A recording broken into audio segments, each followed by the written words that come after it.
오늘 다룰 주제는 파티룸 창업 절대로 하지 마라.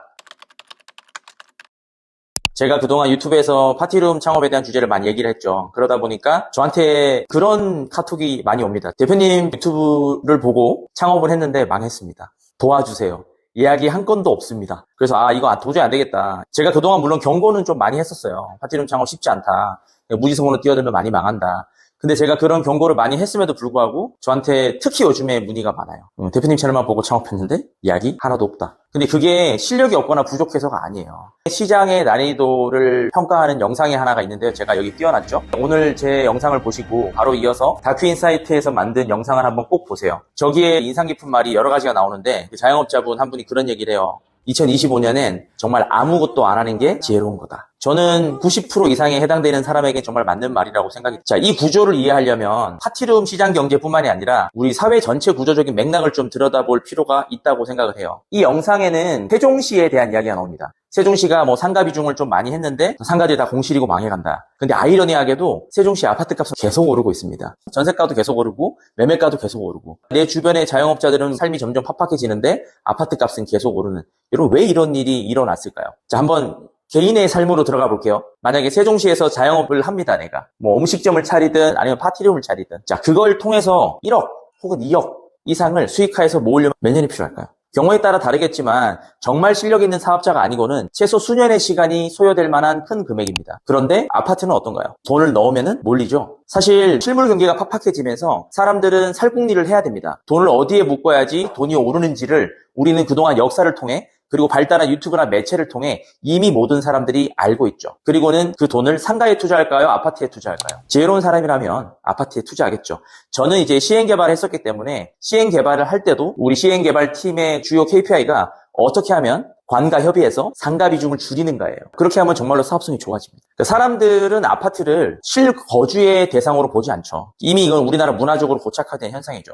그러다 보니까 개인들이 무리해서 대출을 받아서 아파트들을 사는 동안 실제로 개인들의 가처분 소득은 어떻게 되나요? 그런 얘기 하죠. 월급 받아다가 이자 내고 원금 내면 없다. 그러다 보니까 사람들의 주머니가 가벼워집니다. 자, 요즘에 홍대 가면은 나오는 말이 있어요. 사람이 적게 오는 게 아니라 소멸된 것 같다. 자, 이런 표현 많이 씁니다. 자, 그럼 제가 파티룸 창업하지 말라고 했는데 저는 지금 어떻게 하고 있을까요? 저는 이번 달에 오픈을 8개를 했습니다. 그리고 놀랍게도 그중에 절반은 제가 직접 운영하는 직영점입니다. 제가 이렇게 이야기하면은 사람들이 막 그래요. 야, 그 좋은 거 네가 다 하겠다는 거야? 난 하지 말라고 그러고 너는 막 한다고? 여러분, 어떤 사람이 되게 쉽게 하는 것처럼 보이는 건요, 어쩌면 오랜 훈련의 결과일 수도 있습니다. 제가 사업도 종목과 제가 비슷하다고 하는데요. 외식업을 잘하는 것과 파티룸 사업을 잘하는 것, 유통사업을 잘하는 것과 온라인 유통사업을 잘하는 것, 이거는 완전히 게임이 다른 겁니다. 스포츠로 비유하자면 손흥민이 축구하는 것과 김연아가 피겨스케이팅 하는 것처럼 완전히 다른 분야예요. 제가 이 얘기를 왜 드리냐면 여러분이 과연 김연아의 트리플 악셀을 보고 감명받았다고 갑자기 그걸 따라한다고 그게 될까요? 그렇다고 제가 김연아처럼 사업을 잘한다는 얘기는 아니에요. 제가 여러분들에게 유튜브에서 그동안 다뤘던 것들은 이 사업의 결과물이지 거기 안에 과정이나 노하우를 포함하고 있지는 않습니다. 왜냐하면 제가 회사의 기밀에 해당되는 걸 유튜브에 막 풀 수는 없잖아요. 그래서 어떤 분들은 공사사 들어오셔서 막 그런 얘기 하시던데 유튜브에서 저분은 찐지식을 풀지 않는다. 그래서 막 저한테 막 클레임 하시는 분이 있었거든요.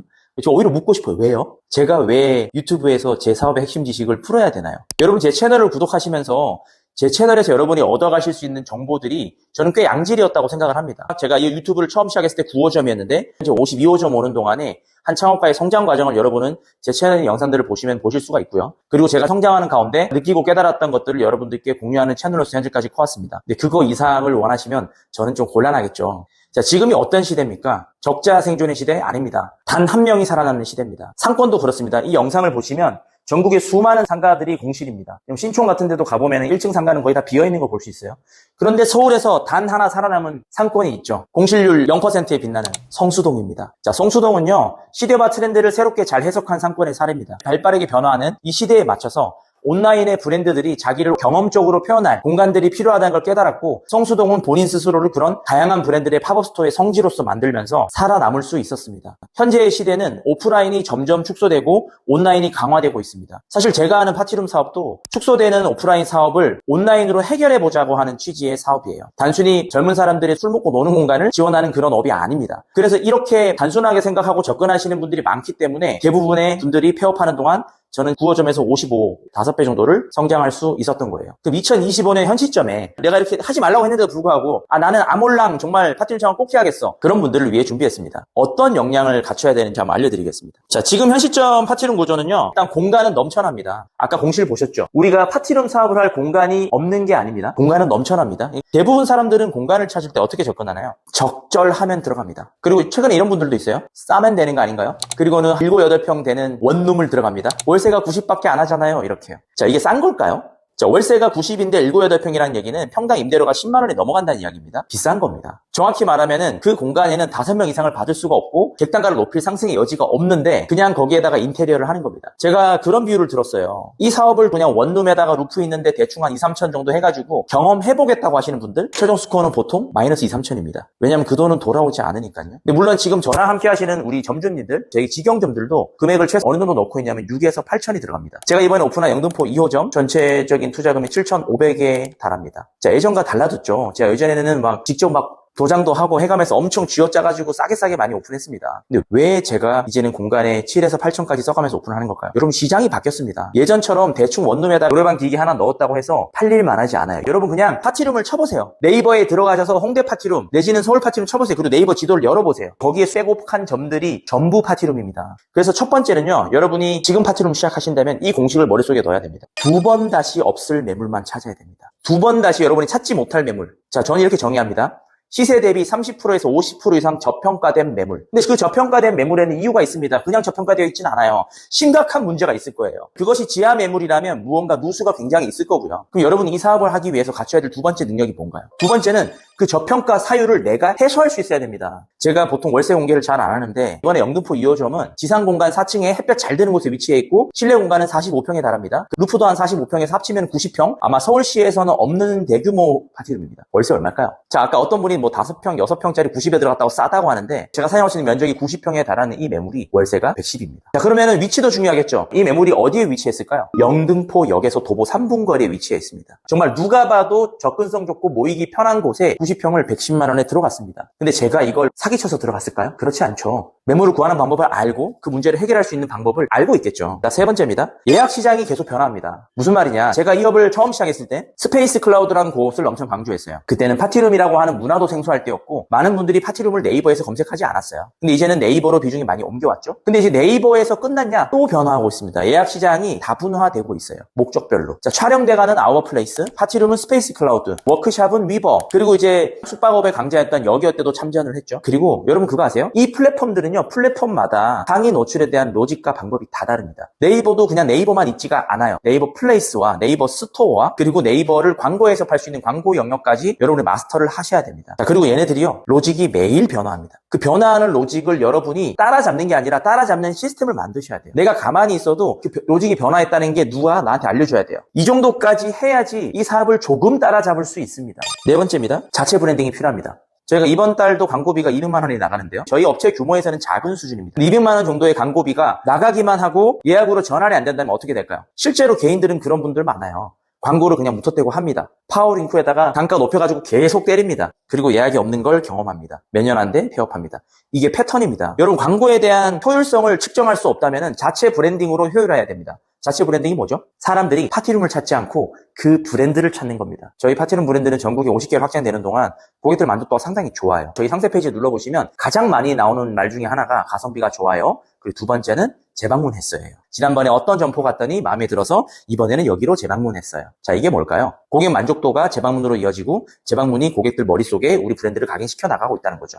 느리더라도 계속해서 이렇게 가다 보면은 언젠가 우리는 어떤 특정 키워드로 경쟁사들과 경쟁하는 게 아니라 자기 키워드. 어반클래식은 우리 키워드예요. 어반클래식을 검색하는 사람은 어반클래식을 쓰려고 검색하는 거지 다른 곳을 가기 위해 검색하는 게 아닙니다. 이게 자체 브랜딩입니다.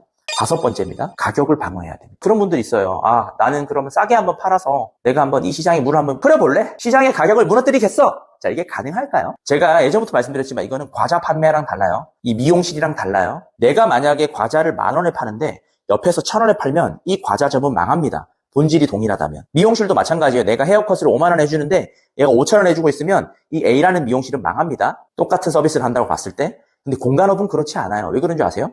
걔가 아무리 싸게 팔아도 가져갈 수 있는 퀀티티, 고객을 뺏어갈 수 있는 양이 해당 날짜에 한 팀이에요. 얘가 싸다고 그 날짜에 2번을 못 팝니다. 그럼 뒤에 있는 얘는 어떻죠? 얘 팔고 나중에 팔면 돼요. 아무리 가격을 꺾어봤자 먼저 마감되는 효과 외에는 어떤 것도 얻을 수가 없어요. 그런데 이 시장에서 장사가 안 된다고 가격을 무진장 꺾는 분들이 있습니다. 근데 그렇게 꺾으면 경쟁사를 곤란하게 하거나 이기기는커녕 지가 제일 먼저 망합니다. 이게 이 사업의 특징이에요. 가격 방어를 여러분 할 줄 알아야 됩니다. 주변의 경쟁사들이 가격을 낮출 때 철저한 데이터를 바탕으로 내가 내 가격을 언제까지 지켜야 될지를 알아야 되는 게 이 사업이에요. 그리고 마지막 6번째입니다. 네트워킹 구조가 있어야 됩니다. 그래서 이거는 제가 공사사를 만들면서도 이야기를 했죠. 아까 이걸 이용하는 겁니다. 금토로 수익할 수 있어야 돼요. 파티룸 사업은. 근데 주말에 내가 채웠어요. 근데 봤더니 옆에 동료가 안 찼네요. 근데 채우고 나면 그 다음 예약은 다 뭐죠? 중복 예약이에요. 이거 보내줘야죠. 내가 한번 보내주면 내가 없을 때 혹시 보내줄 수 있잖아요. 자, 그래서 제가 그런 얘기 하는 겁니다. 파티룸 사업은 혼자 외딴섬에 혼자 서서 하나 가지고 하나 채우는 것보다 5개를 연합시켜서 서로 채워주는 게 훨씬 더 만실 확률이 높은 사업이다. 안테나라 표현하죠. 안테나를 5개 띄워놓고 5개 안테나가 모두 각 지점을 향해 작동하는 겁니다. 그 구조를 최초로 만든 게 저희 어반 클래식입니다. 이 정도면 진짜 많이 푼 거예요, 오늘. 제가 이 업을 처음 시작했을 때 300여 개가 있었습니다. 자, 그 중에서 현재까지 행사를 하고 있는 파티룸 몇 개인 줄 아세요? 5%가 채 안 됩니다. 5% 이내에서 현재까지 성장한 회사는 어떻게 될까요? 제가 놀라운 거 하나 얘기해 드릴까요? 저희 브랜드는 아직까지는 폐업이 없습니다. 근데 앞으로도 폐업이 없을 거다? 장담하는 건 아니에요. 제가 공격적으로 확장하고 있기 때문에 때로는 폐업이 있을 수도 있습니다, 앞으로. 하지만 제가 이 사업을 7년간 거의 시작 시점으로부터 10배 이상 성장시키는 동안 폐업은 없었습니다. 왜 그럴까요? 앞선 이 규칙들을 다 지켰기 때문입니다. 지금은요, 이렇게 사업하는 저도요, 와, 이게 맞나 하는 시기예요. 그 정도로 어렵습니다. 정말로 내가 이 시장에 대한 참여 지식이 전혀 없는데 이걸로 성과 낼 수 있다? 그런 착각을 버리셔야 됩니다. 지금은 아무것도 안 하는 게 돈을 버는 겁니다. 내가 작게 한번 경험해야지 그 작은 돈 수준이 2, 3천이에요. 그냥 날아가는 겁니다. 근데 반면에 우리 점주님들, 우리 최근에 일산 송파 이런 사례 나왔죠? 그분들 뭐 투자금 5, 6천 될 수 있죠. 근데 그분들의 수익이 250이 넘잖아요, 계속. 자, 그럼 그분들은 5천을 날린 건가요? 아니죠. 보존 플러스 추가 권리도 생깁니다. 작게 시작해서 작게 날리느냐, 든든한 파트너와 시작해서 내가 권리금을 방어하면서 이 시장에서 제대로 참여하느냐는 하늘과 땅 차이입니다. 그리고 제가 다시 말씀드리지만 지금은 적자 생존의 시대가 아닙니다. 한 명 생존할 겁니다. 그게 어반 클래식이 될 거라고 저는 감히 장담합니다. 정말 어렵습니다, 여러분. 수요가 마르고 있고요. 사람들이 돈을 점점 쓰지 않습니다. 비단 이거는 저희 업종에만 해당되는 게 아니에요. 하지만 시장이라는 게 끝도 없는 바닥으로 떨어지진 않아요. 이거는 네이버 데이터랩을 봐도 알 수 있습니다. 바닥인가 하다가 바닥을 확인하면 다시 올라갑니다. 이 바닥까지 내려갔을 때 다시 올라가는 이유가 뭔지 아세요? 안타까운 얘기지만요. 쉽게 뛰어든 사람들이 폐업을 합니다. 폐업을 하면 공급이 줄어들면서 수요가 늘어난 게 아니라 이 수요는 그대로인데 공급이 줄어들면서 가만히 있던 회사가 성장을 시작합니다. 그게 IMF 이후로 항상 우리나라 저성장 국면의 공식이었습니다. 여러분 오늘 이 말 한마디만 머릿속에 넣고 마칠게요. 2025년 힘든 시기입니다. 지금은 열심히 하는 사람이 강한 게 아니에요. 살아남는 자가 강한 자입니다. 공간사업 기왕에 실행하신다면 꼭 살아남는 걸 목표로 하세요. 지금 이걸로 뭐 떼돈을 벌겠다, 1억 천금을 벌겠다? 그렇지 않습니다. 공간사업이 줄 수 있는 가장 큰 메리트는 뭐다? 이것 자체가 시스템 소득, 자산 소득이기 때문에 공간사업은 여러분에게 공간뿐만이 아니라 인컴뿐만이 아니라 여러분의 가장 중요한 시간을 벌어다 줄 겁니다. 그 시간 동안 우리는 역량을 개발해야 됩니다. 그 틈을 공간사업을 통해 확보하시길 바랍니다.